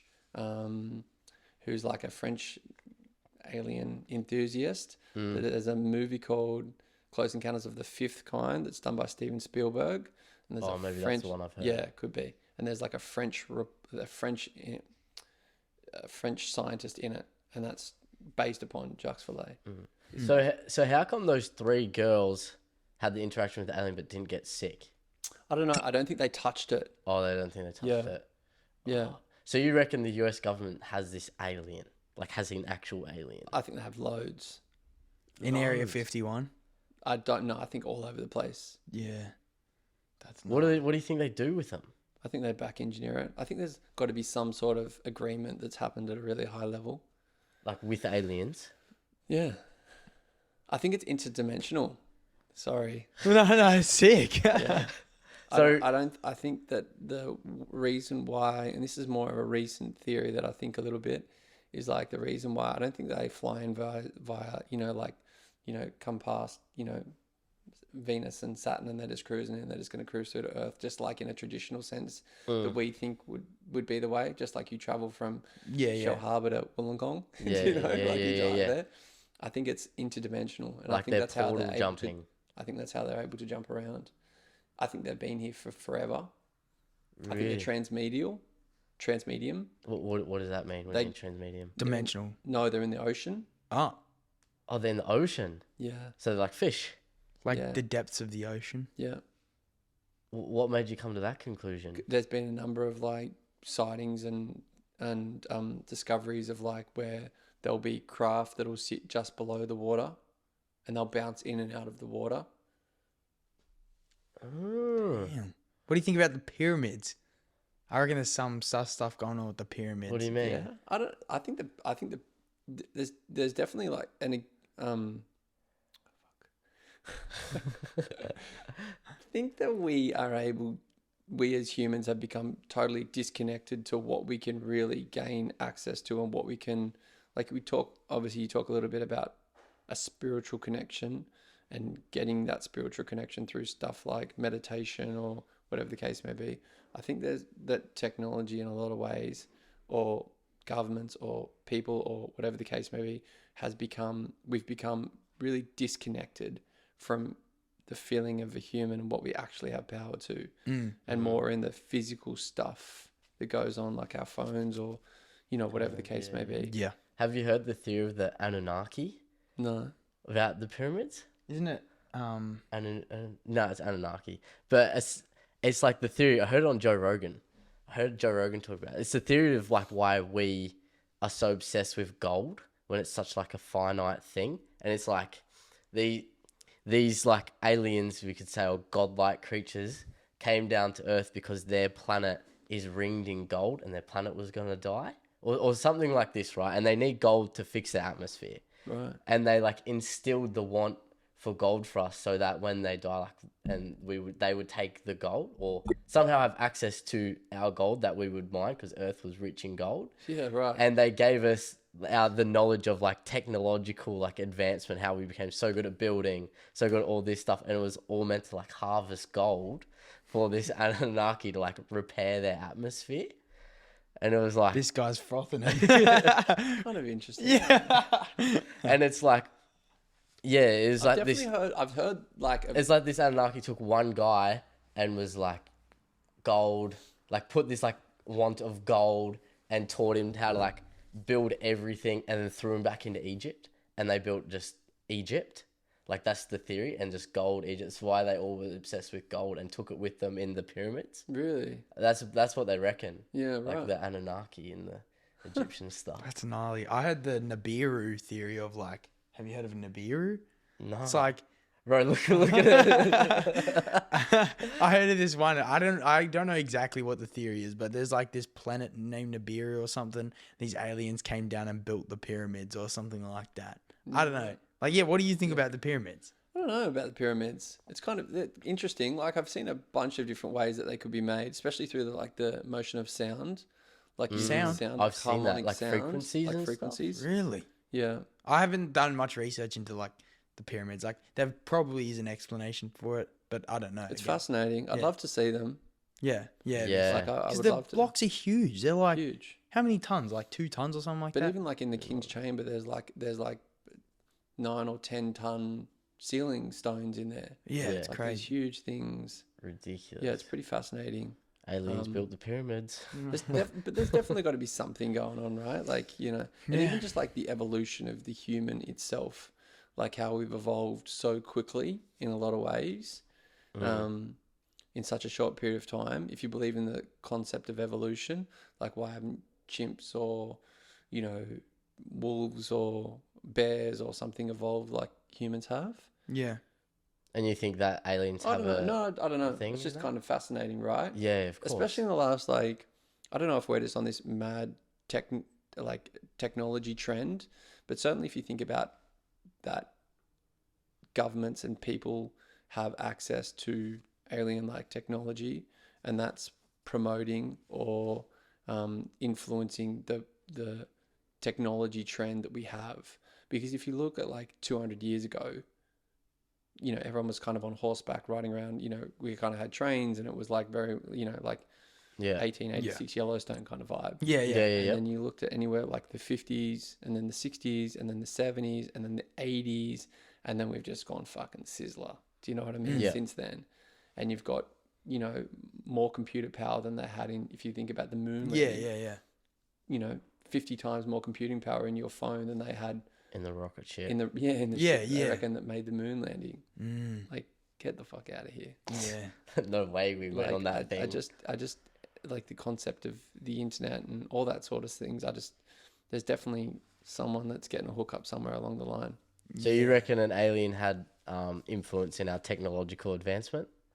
I definitely think that we back engineer a certain amount of stuff that we've had access to in order to promote advancements that we have, for sure. Yeah, definitely. Jeez. Has to be, right? I don't know. I just don't know what I think about it. I think I just, because before coming to this podcast, I was like, I actually haven't cared enough about aliens to like think about it, and I'm like, this will be interesting to see, like, to talk to you, be like, okay, what do you think about it, and just really get a grasp as to, because I don't know where I stand. I still don't, like, I'm not like I'm not for or against aliens where I think they're real or not. I just don't know. I'll tell you something that's a bit fucked up, but there's a Jacques Vallée, and Bob Lazar talks about it in an interview in like 87, I think it is, or maybe 89, and he says they talk about religion and they say, why are they here? And he says that they're here to harvest our souls. Yes, it got brought up. Yeah, so we had a question written down, like something about, is aliens harvesting our souls? Yeah, or something like a like container. That? Yeah, like we are a container for the soul. That's gnarly. So, and in some ways, I suppose, not everyone, but certainly like between the three of us, I'm sure, is like, if you think about who you were and each day and how much of maybe a better person, I'm sure that you guys both just, you know, strive towards being the best version of yourself that you can be. Mm-hmm. Yeah. Certainly I do, is like, that is what is most important, right? Like, small segue, but have you ever seen like a dead creature or a dead body? Like, there's nothing in them, right? Like, it's gone. Like that spark, whatever it is, it goes. That's soul. Right? Yeah. So, and that's the soul, you know, that whatever that is, or whatever we put a name to it, but whatever it is, the life is gone. So if that is the case, and through that 70 or 80 years that some people get to live on this planet, like, you think about, my pops used to always say this to me, is like, to be a young, you got have an old mind in a young man's body, or like whatever it is, or to be young, you know, whatever that expression is, I can't think of it. But that is the case. Like, if I could go back to when I was 20 and what my mind is like now, only as, 17 years later, I would be a much better 20-year-old than I probably was, right? Yeah, of course. Make better decisions and all that sort of stuff. But that's what I've learned. And you make mistakes and you learn and you pick a direction, and then you make a mistake, or you pick the right way, and then you learn and whatever. And you upset someone, or because you said something and then you feel bad about it, and then you realize you don't want to say that again. And that's, ultimately us getting better as as people. But it's kind of fascinating. And Jacques Vallée have said the same thing, is like, and they use souls, I don't know what for, but that's kind of... But we're just a container to... Why would they want to harvest our souls though? Like, no idea. There's just no reason for the theory? No, I don't know. I have no idea. It's gnarly. It's an interesting way to think about it. Yeah. Yeah. I also listened to a guy recently that was talking about like this whole realm that we live in. Everything that we are is not AI. He was saying that it's like Matrix? artificially, like borderline, like a matrix. Like in the simulation. Yeah. Like in the simulation. Yeah. Do you think we live in a simulation? No, I don't. I don't think that. But he was a video game guy, and yeah, it was kind of fascinating, like listening to that sort of thing. I don't know how you could live like that. He was saying that because I think it was on Joe actually, and Joe asked him, how do you live? Like, how could you live like that, knowing that you're thinking that this is a simulation? Like, and he said, well, I just take every moment as something to learn, like I'm learning, like you are in a video game, like you are in that. Like it's a problem that you've just got to overcome, or you've got to use that and that information and whatever you have in order to overcome this problem, and you keep moving forward. I feel like I'd look at life so pessimistically if that was my thought pattern. Well, that's what he was saying. Is like, how could you be that way? Yeah, yeah. And he was sort of saying, well, I don't. But I feel like that's still not even an answer. Like I couldn't think of it that way. I just wouldn't. Like there almost wouldn't be a point in living. Yeah, he said. This kind of tripped me out. He was like that. You actually haven't lived. Like you haven't lived yesterday. Yesterday was just a memory that was implanted.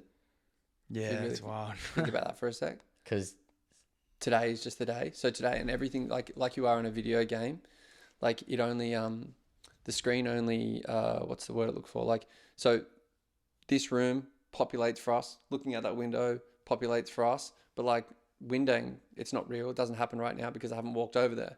But as I start walking over there or driving over there, it starts to become it's like reality. if you've played Minecraft, though, you don't play games. I don't know if you've played it, but like you keep walking and like it doesn't render in until you that's walk it. Render. Thank you. Yeah, that's what I was looking for. Yeah, so it only renders your current like location renders, like we are because that's all you're thinking about and looking at. Yeah, it's not even location, but it's like everything renders everything. Bro, it's crazy, bro. That's so gnarly. Yeah. But I don't think that's real because. Like, no, I get it. I think that's way too. I mean, I just couldn't live like that. Yeah, no. You know, like for me, like it's like when you go to sleep, they turn the telly off. Yeah. And then it's like they turn it back on, jump back online. No, that's gnarly. You need to watch. Have you seen Ready Player One? Nah. I used to watch it. I keep telling him to watch it. It's like literally like what it's the world if it's like if the metaverse or like was like an actual thing, and it was like the metaverse is an actual thing, but I'm saying like if it was good, because metaverse in the crypto space sucks at the moment, but if it was really good, you should watch it. It's like kid-ish, it's like family friendly, but it's a good movie, and it's like the story and like the levels in it is just like maybe someone's playing us as a character. Like that's what kind of you're talking about. Yeah. Jeez. Yeah, but that's kind of the AI thing as well. Yeah. Towards that. Have you been using ChatGPT? ChatGPT, yeah. ChatGPT, all the time. Yeah, all the time. Fucking sick, eh? It's so good. I wasn't really into it. Jess started using it heaps, and I was like, dude, this is amazing. Yeah, It's good. like It's way so better than handy. Google. It's like, but we found out about the speaking function. Have you got the speaking function? I'll show you. It's like so. Oh, that's good. a new one, huh? Bro, Yeah, I the saw the boys speaking talking about it the function other day. Crazy. Yeah. And you Yeah, can ask it questions. Yeah, like you literally just. It's just. What do you think about extraterrestrial and alien life? The idea of extraterrestrial and alien life is fascinating, don't you think? We're still exploring the universe, so there's a lot we don't know yet. What's your take on it? See, it's just crazy, and and it's just right there. Like it's just insane. Yeah, it's wild. It is wild. It I take like great comfort actually in thinking that there's something else going on. Like even the concept of God or the concept of something else. Do you out there. do you have something that's going on? You said you don't know. Like, what do you believe in when you say that? Yeah, I couldn't express exactly what I think it is. I don't actually know. I think there's probably a number of things that are going on. But I certainly take great comfort in knowing that there's something greater that's happening. Yeah. That is what is going on here is just a small part of life, small part of being, I was going to say human, but I think that's maybe just a word that we made up. Yeah. Just a small part of whatever's going on. Do you know that small little spark that's inside you that makes, you know, Josh, Isaac, Mitch, you know, whatever. Just that. I think that element, but it's comforting for me. I think it's nothing but good things. I think that's it's interesting. I think you need to have, like, even that journey is like insane. Yeah, even for humans, just as a whole, you need to have something that, like, as a greater power. Even the concept of it, I think, brings a lot of good to the world. Like, I heard a story, right? Of this guy goes overboard and has an island that doesn't believe in God, and it's just cannibalistic, do whatever they want, like, don't believe in God, no rules, right? And then there's another island that they believe in God, they're peaceful, and they save him, right? So he swims to the island where they believe in God, and he gets saved. They feed him, right? Instead of swimming and getting eaten by cannibals. But it's like, whether God's real or not, God saved him because the idea of God, like, made these people better and not, like, eating them and wild, right? It was like, just the idea of God saved this guy who, like, fell overboard. Yeah. I think there's a lot of, because I don't think anyone's truly doesn't believe in anything. Like, I think, like, if you're an atheist, I don't know, like, this is a different road to go down as well. I just think that if you are an atheist, you subscribe to something else, like, whether it's Or science, no? but it's like I think it's more than that. I don't know, like, I don't know how to articulate it in the best way possible, but I think I don't know, I just don't think you can believe in nothing. I think that there's, and I think people want to believe in something bigger. I don't know. It's just it's a weird journey that everyone, I guess, has got to go on. It keeps, like, structure though. Do you know, like, it keeps structure like within humanity. Yeah, for sure. Do you know, like, religion, the aspect of religion. Yeah. And it's just our interpretation of what it is. Do you know, no one was around when with the Bible or with Jesus or whatever the case may be. Yeah. Right. So it's definitely like it, and that's probably where I think if maybe the reason why, well, certainly the reason why governments, if you think that they're the ones holding the technology, are the ones that are holding back information, is because there'll be a certain amount of panic and anarchy that would exist. If there was, like, if they started releasing that there is, UAPs and UFOs and extraterrestrial life that has been on this planet a lot longer than what we have, or that come and go, or there's interdimensional stuff. And jeez, have you had a personal experience with an alien? Nah.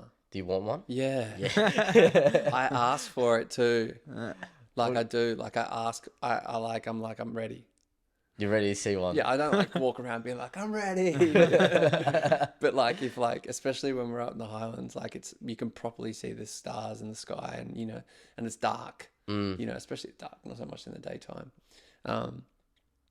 But when I listen to different interactions that people have had on various podcasts and people that have been interviewed or whatever, there is the aspect where, like, I'll see it, but you won't. And we could be standing together. Like an angel type. Do you know? Demon. Like, yeah. Like, so, the alien's got to reveal itself to you, sort of type stuff. Yeah. Yeah. Which is kind of goes with the interdimensional sort of stuff, if you're willing to see it. But yeah, certainly there's been times where I've walked around outside in the dark, or if I go for, like, an early morning roadie ride and it's black as fuck and it's, it's dark, and I'm like, Come on, bro. I'm I want a Roswell incident. Just like, have you guys ever seen this is, like, just a funny thing. This is my closest experience. Have you seen Starlink? Yeah. Have you seen it? Like, are you talking about, like, Yeah, I know what Elon Starlink Musk's? is. Yeah, but have you seen it in the sky?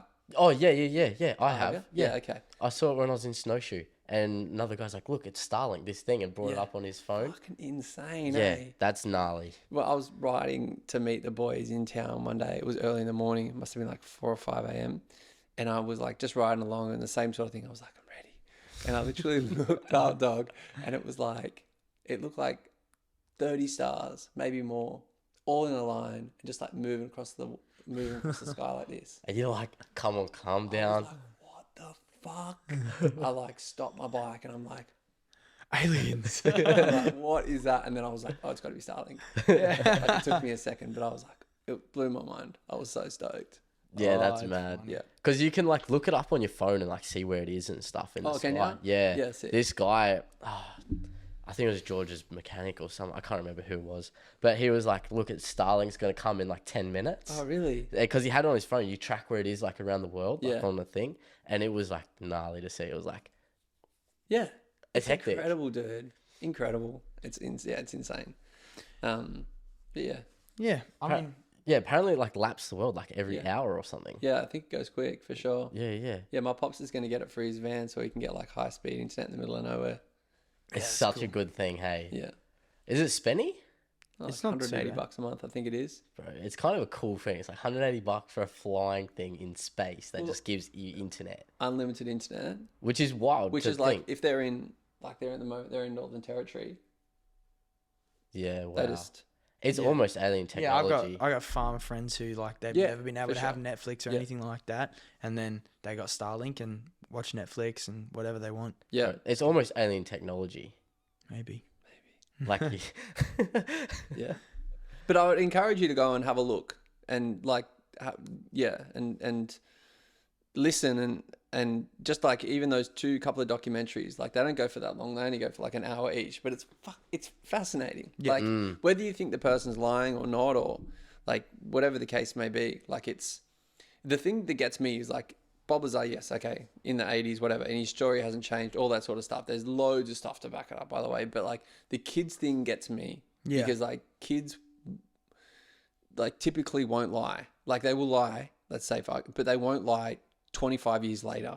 yeah. Do you know what I mean? Like what they see is what they see, that what they experience is what they experience. Like it just, especially like a young kid, like it just doesn't really. So that always like is, I'm of the opinion that that what they're saying, what they saw is legit. Yeah, That's in whatever capacity. That's pretty gnarly. I reckon it's a good finisher. Yeah, sweet. We usually have a closing question we ask every guest. Yeah. And if you want, you can take your time to think about it. But the question is, out of all your life and all your life experiences, what is the number one lesson you've learned? Number one lesson. Pressure's on. I don't know. That's a really hard one. What do other people say? There's a long pause like this usually. Yeah. Well, it's because there's probably just not one thing. There's a bunch of things that are running through my mind that I think are in like lessons, Yeah, 100%. or that I think is important. Yeah, probably like a bit of advice or what whatever. I think is Yeah. important. Yeah, just run that. Run that. Yeah. Otherwise, it could be here Yeah, forever. it doesn't bother me. I don't know, like lesson wise, certainly like important. I think is be kind to everyone. Yeah. I know that sounds so corny, No, that's, but like it's a good it's one the though, man. best way to feel good about yourself. Way to make others feel good.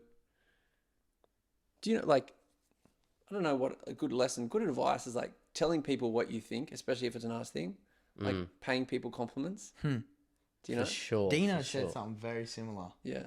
Like if, or giving someone something that I gave this lady the other day. I was in Newtown and this lady had a small little dog. She was clearly homeless, or she was, struggling. And she had this little dog. She was sitting on the side and I stopped and I started talking to her about her dog. I love dogs. I love animals, but I love dogs.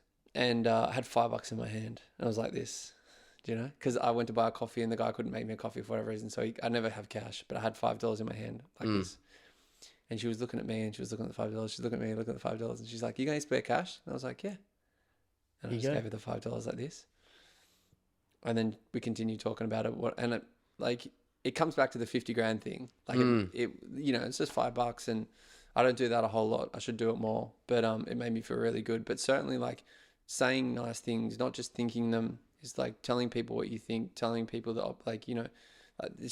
it's great. Makes people feel good about themselves. Yeah. And you really don't, and that goes for saying negative things as well too, right? Like you never know how it affects someone or what someone's been through, and it might be a massively triggering Thing for them.